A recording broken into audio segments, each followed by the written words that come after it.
स्वागत है आप सभी का टोटल टीवी में और मैं हूं आपके साथ जया पाल। चलिए शुरुआत बुलेटिन की अहम खबरों के साथ करेंगे, लेकिन सबसे पहले राजस्थान लिए चलेंगे, जहां प्रधानमंत्री नरेंद्र मोदी इस समय राजस्थान दौरे पर है। कई परियोजनाओं की सौगात पीएम मोदी ने दी है, कई योजनाओं का शिलान्यास और उद्घाटन किया है। साथ ही पीएम मोदी ने 3 ट्रेनों को हरी झंडी दिखाई। इस दौरान क्या कुछ कह रहे, चले सुनाते हैं आपको। और बिल आता था 575, यानी कांग्रेस 500 रुपये के जूते पर 75 रुपये का टैक्स आपसे वसूलती थी। हमने जीएसटी लागू किया तो टैक्स 15 रुपया कम हो गया। अब नए जीएसटी के बाद आपको इसी जूते पर 50 रुपया कम देना पड़ेगा।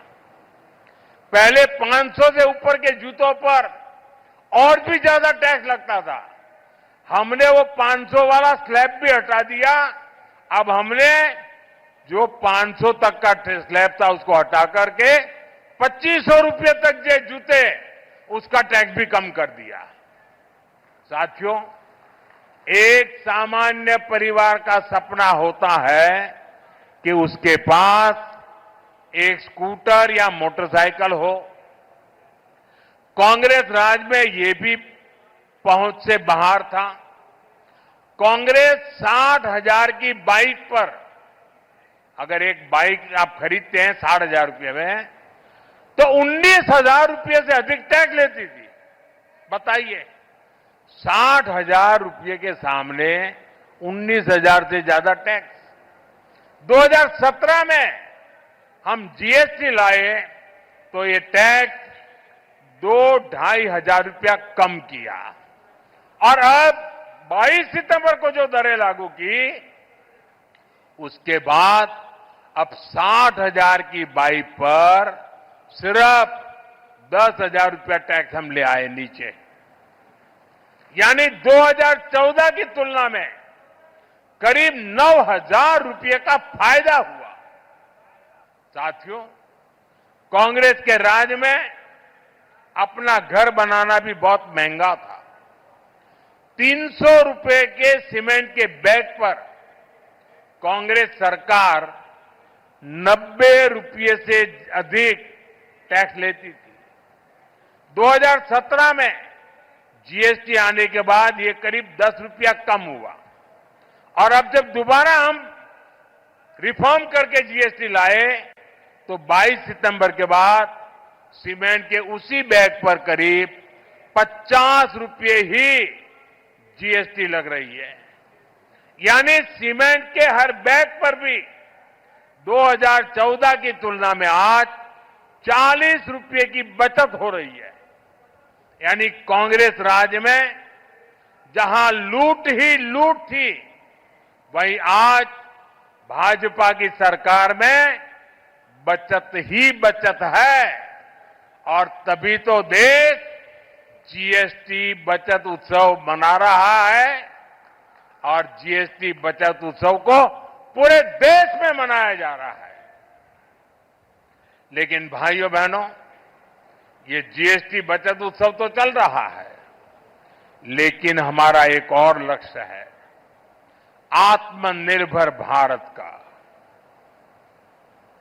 हम किसी और पर निर्भर न रहें, यह बहुत आवश्यक है।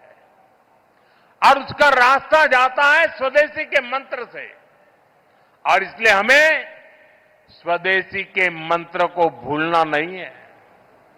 मैं आप सबसे आग्रह करूंगा, और राजस्थान में और देश के कोने कोने में जो लोग मुझे सुन रहे हैं, उन सबसे भी आग्रह करूंगा, खास करके मेरे दुकानदार व्यापारियों से आग्रह करूंगा, हम जो बेचेंगे वो स्वदेशी ही बेचेंगे।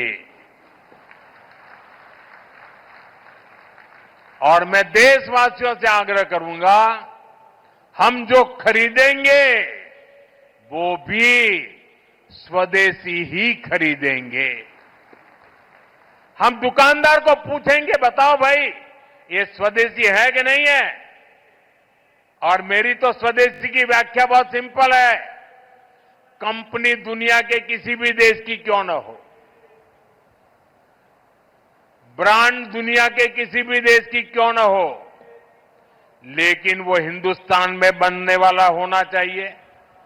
हिंदुस्तान के मेरे नौजवानों की मेहनत से बना हुआ होना चाहिए। मेरे देश के लोगों के पसीने की उसमें महक हो, उसमें मेरे देश की मिट्टी की महक हो।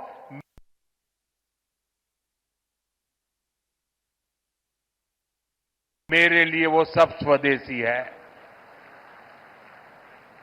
और इसलिए मैं सभी व्यापारियों को कहता हूं, दुकान पे एक बोर्ड लगाइए, गर्व से कहो ये स्वदेशी है। जब आप स्वदेशी खरीदते हैं तो वो पैसा देश के ही किसी कारीगर, कामगार और व्यापारी के पास जाता है। वो पैसा देश के बाहर न जाकर देश के विकास में लगता है। उससे नए हाईवे बनते हैं,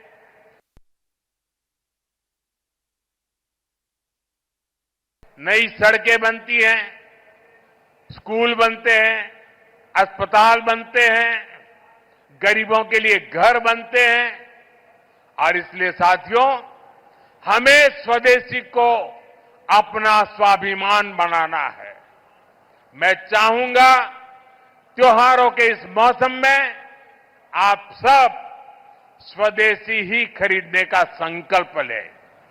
इसी संकल्प के साथ मैं एक बार फिर विकास और रोजगार से जुड़ी ढेर सारी परियोजनाओं के लिए आप सबको बहुत बहुत बधाई देता हूं।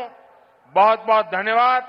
मेरे साथ पूरी ताकत से बोलिए, भारत माता की। दोनों हाथ ऊपर करके मां भारती का जय जयकार करें। भारत माता की, भारत माता की, भारत माता की। बहुत बहुत धन्यवाद।